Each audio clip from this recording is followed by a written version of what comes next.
Lito, Trapper Mandel in the building with me. What's good? What's happening? You know what's weird?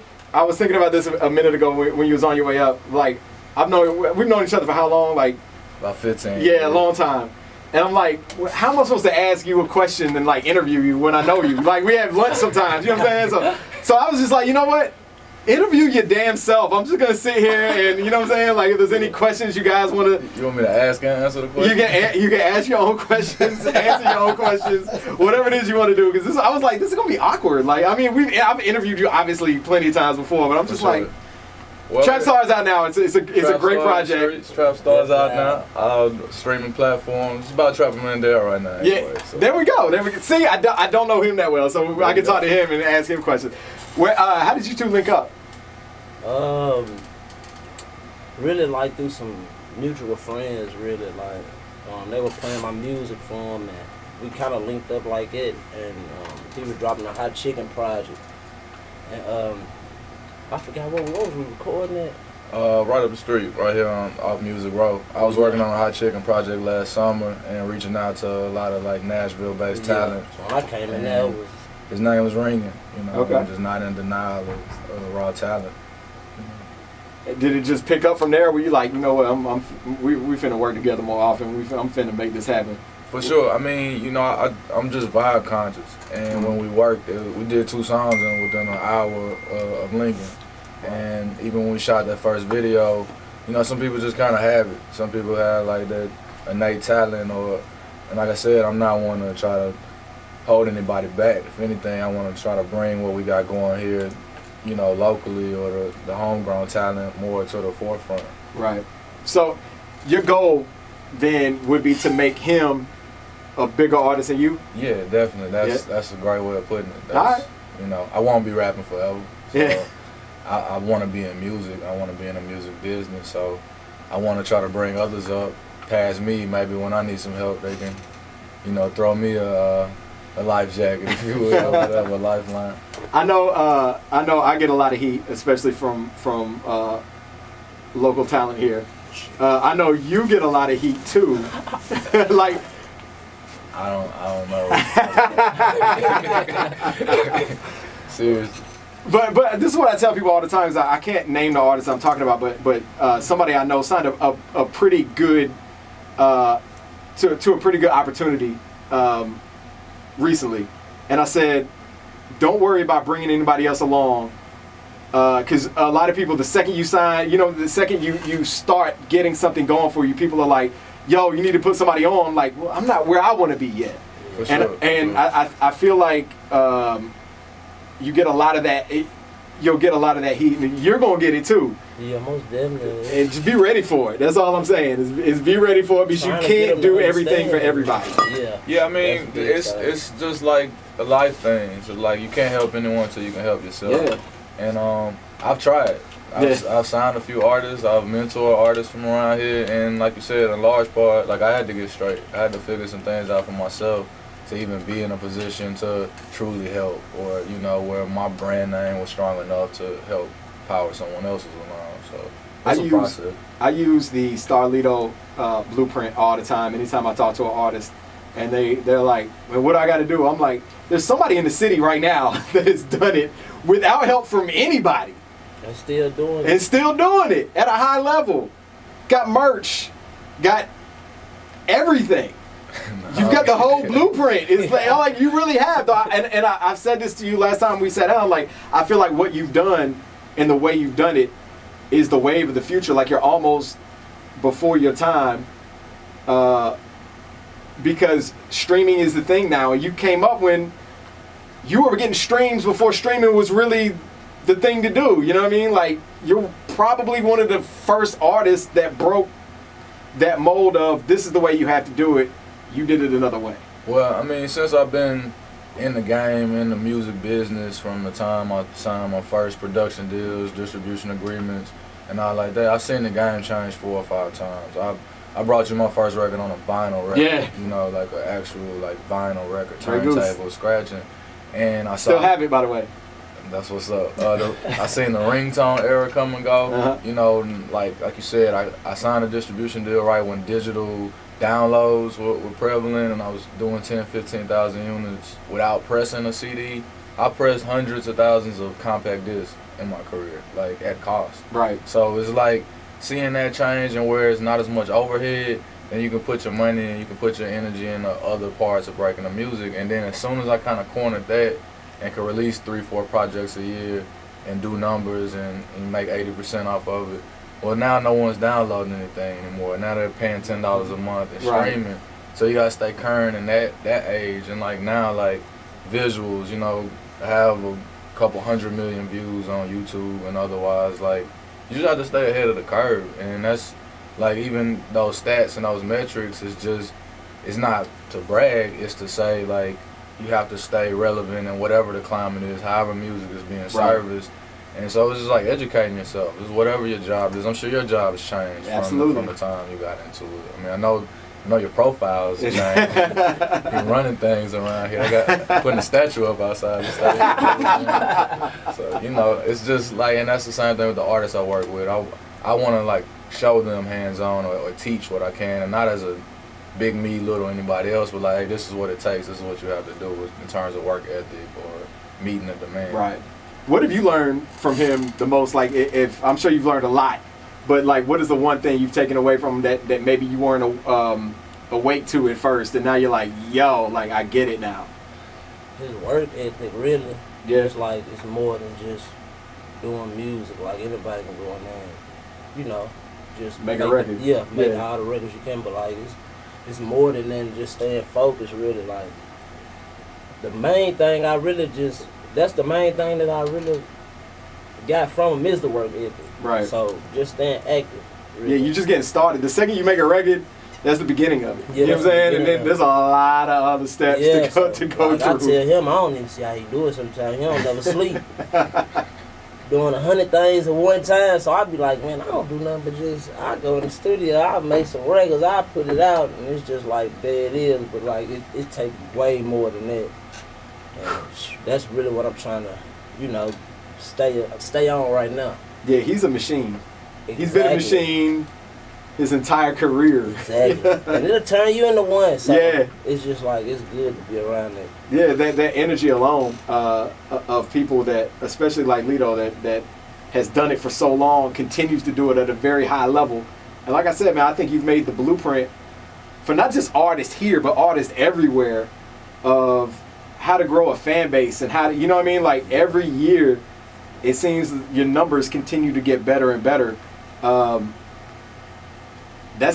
just saying congratulations, I guess, man. I guess that's what I'm trying to say. I appreciate it. That means a lot, man. Like you said, we've been working together on quite a few things. People don't know, you DJ some of my shows. I used to do some of your shows back in the day. Together and helped me break records early in my career. And I remember one time you guys said, you're like, man, come do the show with me in Paducah.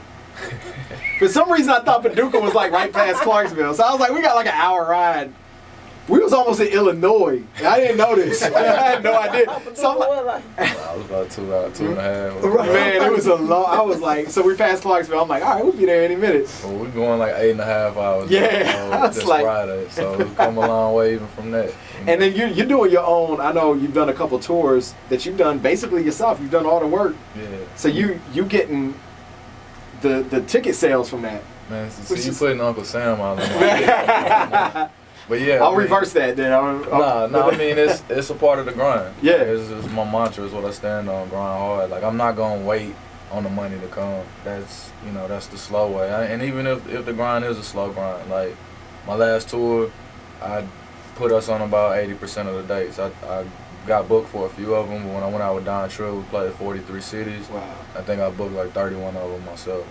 And even now, like, we're putting on a show in Louisiana this weekend. We threw a show in Colorado a few weeks ago. It's just... I know you're very up on where the markets that you're strongest in the markets that you sell out in the markets that stream the most. I know you know all of that information.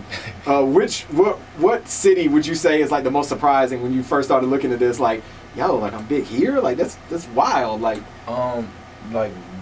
northern Michigan, like some like close to Canada. Yeah, definitely. Yeah. Like it's probably 5 or 6 cities in Michigan that I've sold out. Texas is really strong. I've sell out Dallas over and over, and I never gone there like as a rapper.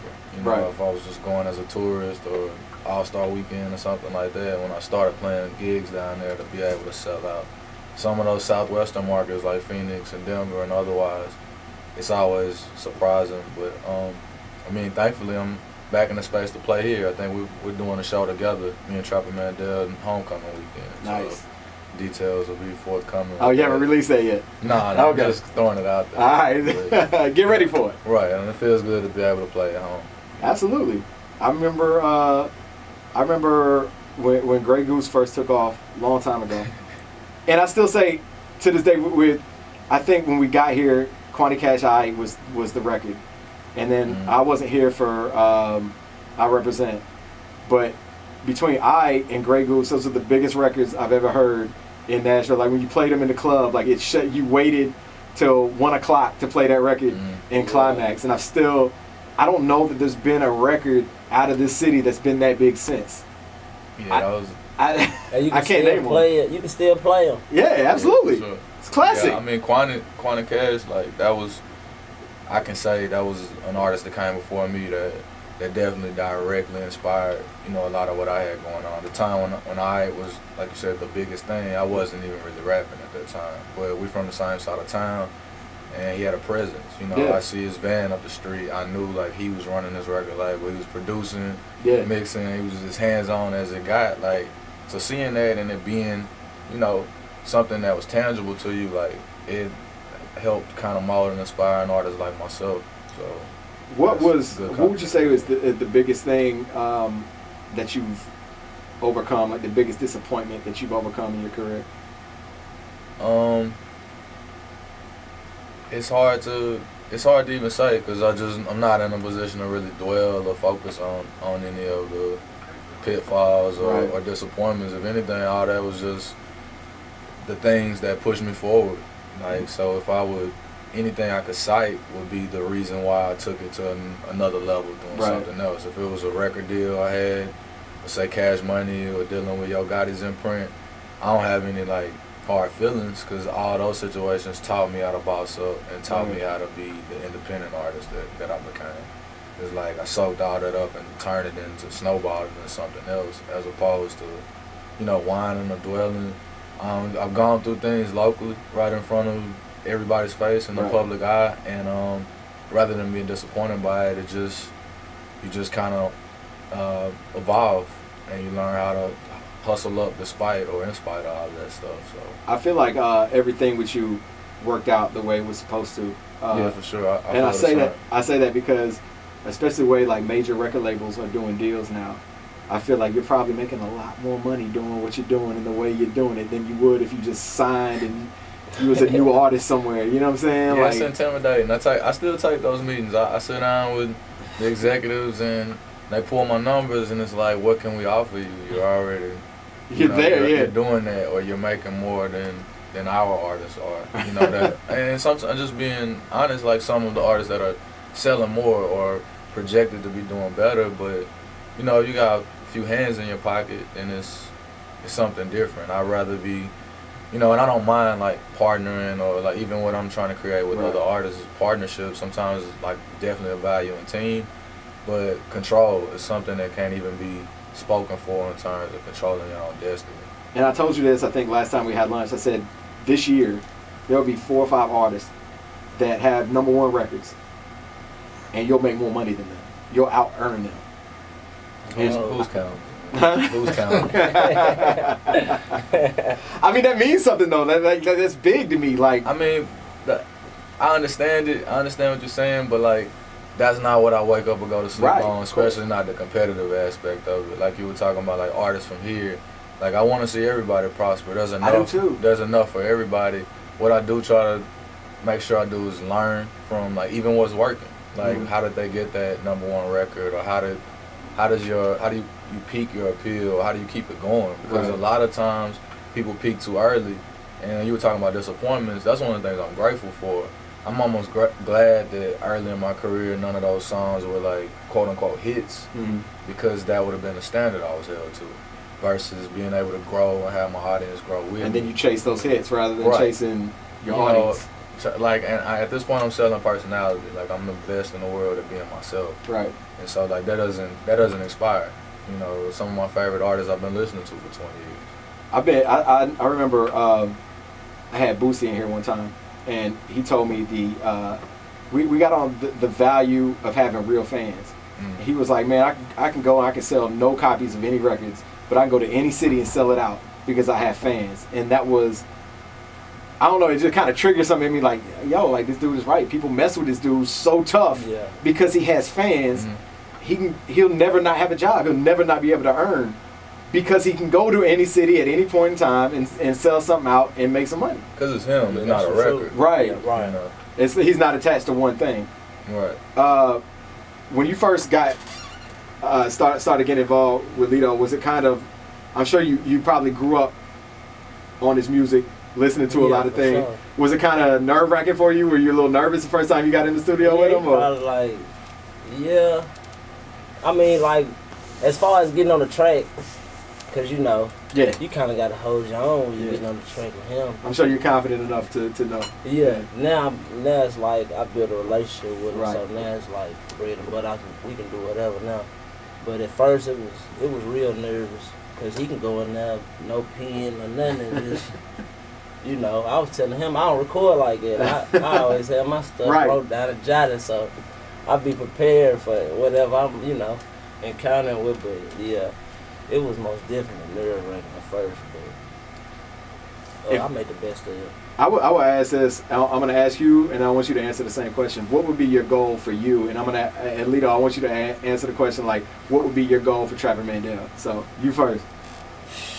I really want them diehard fans like that, like we were just talking about too. Like, I think I'd be satisfied with just having a fan base like it, because I mean I could live forever like that. I feel like, you know, I mean that right there. Really, I feel like I'd be successful if I made it to that point. I love that answer because me and School, when we first got into DJing and radio and stuff like that, our whole goal was just to make a living off of this. So we didn't have to have another job and do radio or do clubs on the side or anything like that. Was our whole goal, and I felt like that was a reachable goal. That goal didn't have a dollar amount to it. It was just like, this is my goal. I want to do this. I feel like that's what you just said is kind of the same thing. It's just like, you know, I want to have a fan base, and I want to be able to just live doing this, and I feel like that's the best way to do it because you're going to end up going way past that. You know what I mean? Like you're going to get there and you're going to look and be like, yo, my goal was this, and I got way more. Yeah, What would your goal be for him? My goal would be to create a career, you know, revenue streams and all, where he can survive off this. Like, it's a real tangible goal of mine to help him get out of the streets. Right. And, I mean, that's without, you know, putting his business, putting anything too far out there. But, like, I see a lot in him from, you know, my earlier years or primitive years in my career. Part of what appeals to me about his music is the reality element of it. Like, he knows what he's talking about. Like, this album we put out is street rap at its core, and it's pure, it's genuine, and I want to see him transcend that, like, on a life level. Like, that's what I'm doing all this for. That's the mantra of my company, is giving reality inspired new direction toward having a real dream.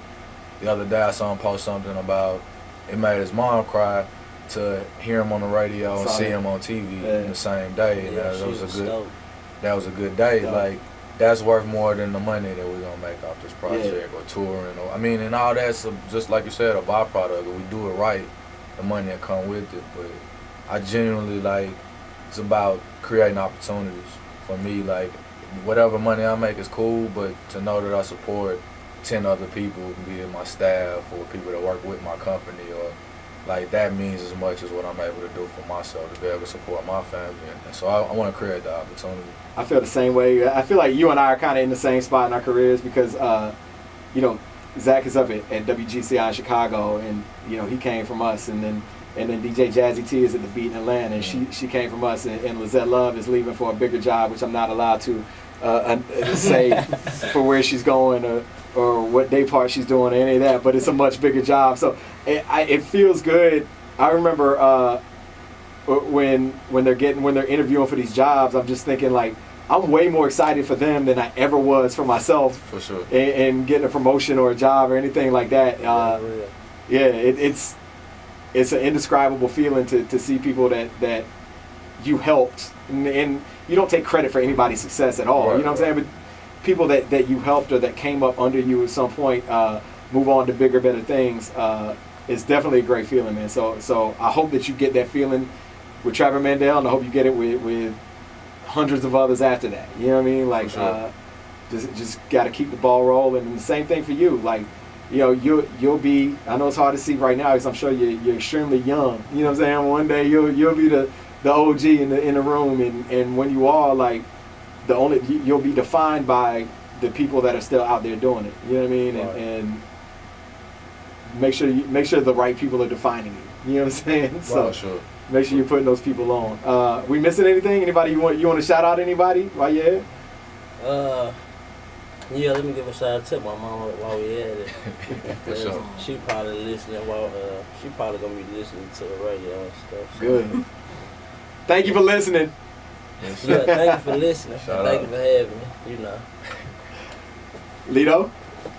Just Nashville, Middle Tennessee. Right. Whoever, you know, if you understand our voices, like I'm blessed. It's a blessing to be here, to still be welcome here in the station, and for the music to be well received. Like, We got to do another one of those meet and greets with you one day. I think they said that was the most people when we did that with you and Trip last year. I think that was the most people that ever signed up for a meet and greet that we've done. We've done T-Pain, we've done Miguel, we've done a lot of, you know what I'm saying? That says a lot about how much the city really does mess with you. Sure. Congratulations on anything. You know, you're always welcome here. Just shoot me a text. Most of the time I gotta come hunt you down. Like, yo, you got a record? Give me a record. Nah, Come on the air. I mean, we dropped a few albums other than this Trap Star. Trapper Mandel got the 91 album out. Okay. I dropped the War Myself a couple months ago, or War Myself 2. And yeah, we got the music, man. Y'all, matter of fact, y'all hit Dolewite up, tell them. What's the next project though? Do you know yet, or you gonna keep working Trap Star? Step Brothers for Life, but right now it's about the Trap Star project. Gotcha. We don't have a date on Step Brothers for Life. Nah. Okay. Trap Star just dropped last Friday. That's right. Trapper Mandel, Starlito. If you don't have it yet, grab it. If you haven't streamed it yet, stream it. Thank you guys for stopping by. You know, you're always welcome here. So just let you tell me.